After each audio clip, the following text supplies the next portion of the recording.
So I finally got it. Here's the receipt. I finally bought the camera. Alright, I finally decided to go for the R. Okay, hold on. Let's go back a little bit.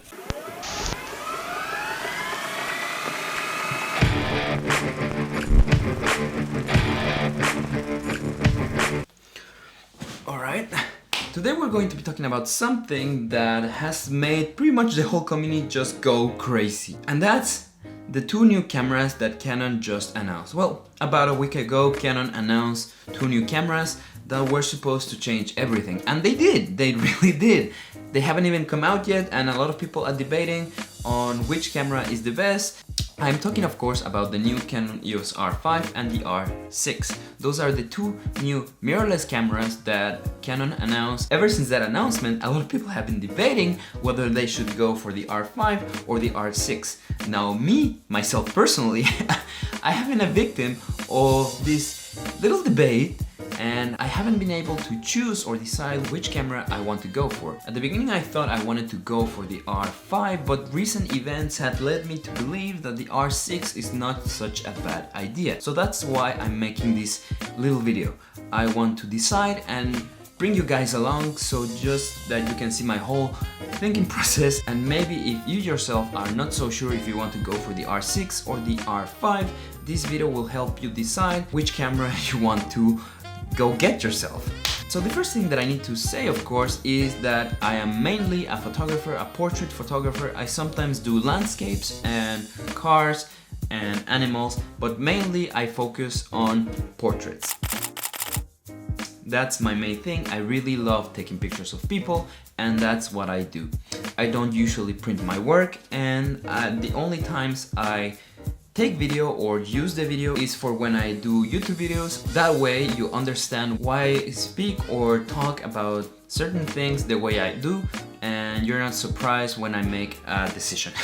The first thing that we need to talk about, of course, is the similarities. The first being that both cameras have the same processor, which is the Digic X or the Digic 10, however you want to call it. They're both roughly the same size, and they're both mirrorless, and they are both full frame. They both have in-body stabilization and a lot of new perks that are just great. So both cameras are pretty much amazing. Now there's a few little things that a lot of people don't really care about. I thought that they were worth mentioning just in case it made a little difference for a few of you guys. So the first thing, of course, should be the card slots. Both cameras have dual card slots. The only difference is that for the R5 you get an SD and a CF Express card slot, and for the R6 you get only two SD card slots. The next thing, of course,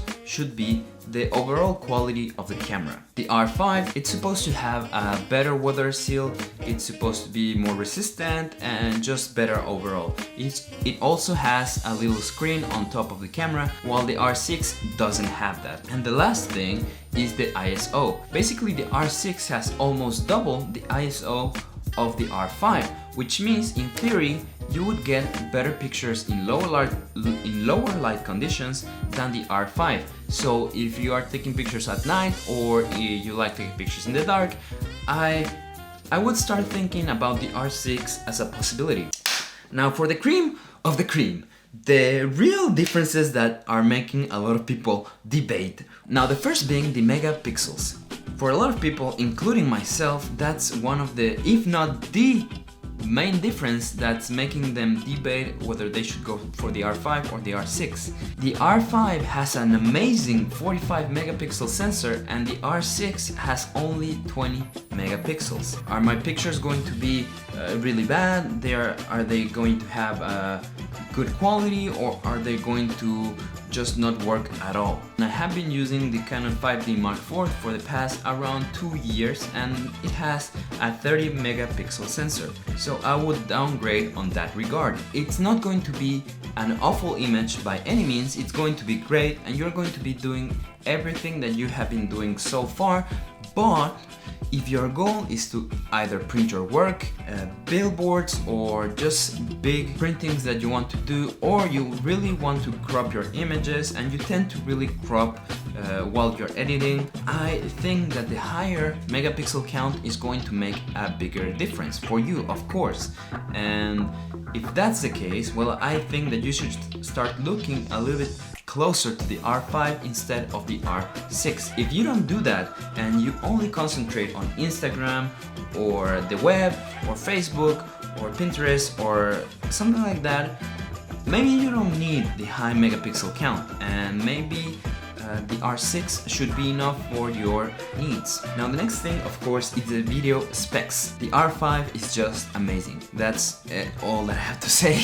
The R5 can do up to 8K at 30p and 4K at 120p. That means that you get the slow motion with a better quality. It's going to look amazing. There has been a few rumors of an overheating issue after around 20 minutes of 4K at 120.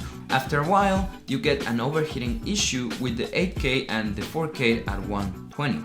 Now that's a given. It's a smaller body that can shoot 8K and 4K at 120. If your goal is to only shoot 4K for around an hour and a half, well, maybe the R6 or the R5 are not the cameras that you should be looking at. Maybe you should be looking at something that's mainly focused on doing video. But that's only my opinion. And for the R6, you are only able to do 4K at 60p. If you want to do that sweet slow motion, you are only going to be able to do that in HD. Again, if your only goal is to make a few YouTube videos and you don't really record that, you don't do that professionally, you only do that as a hobby, and you don't really need the 4K or the 8K, then maybe the R5 is not for you. The R6 is something that you should consider more. The price is just something that, well, pretty much made me have a mental breakdown. Here in Canada, the R6 is around $3,600 and the R5 is $5,600.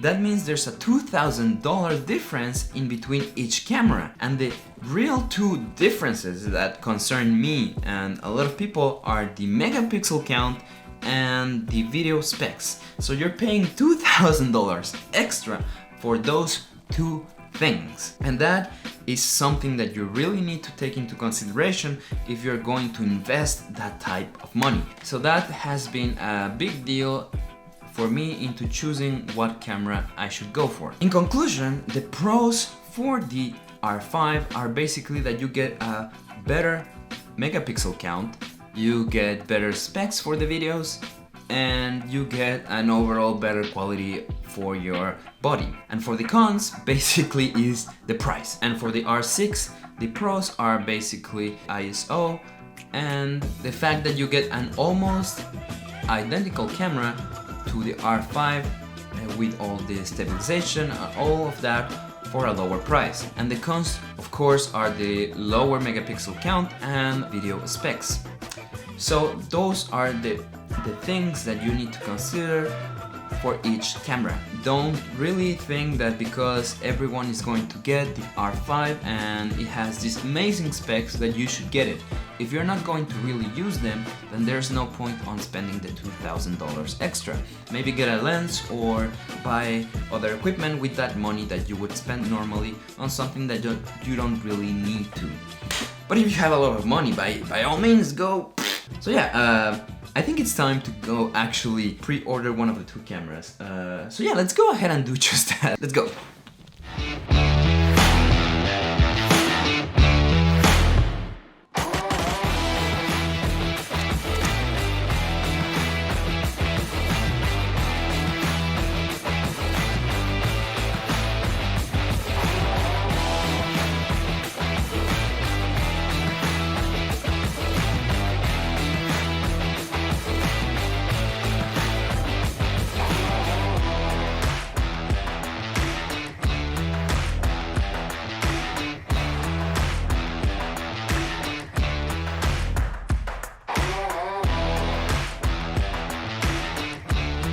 Alright, so now that you're up to date, Let's continue. So I finally got it. Here's the receipt. I finally bought the camera.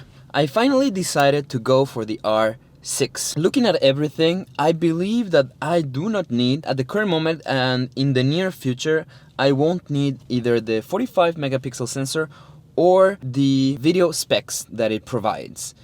Granted, I know the R5 is without any doubt one of the best cameras that we've seen for a long time, and it's a revolutionary thing.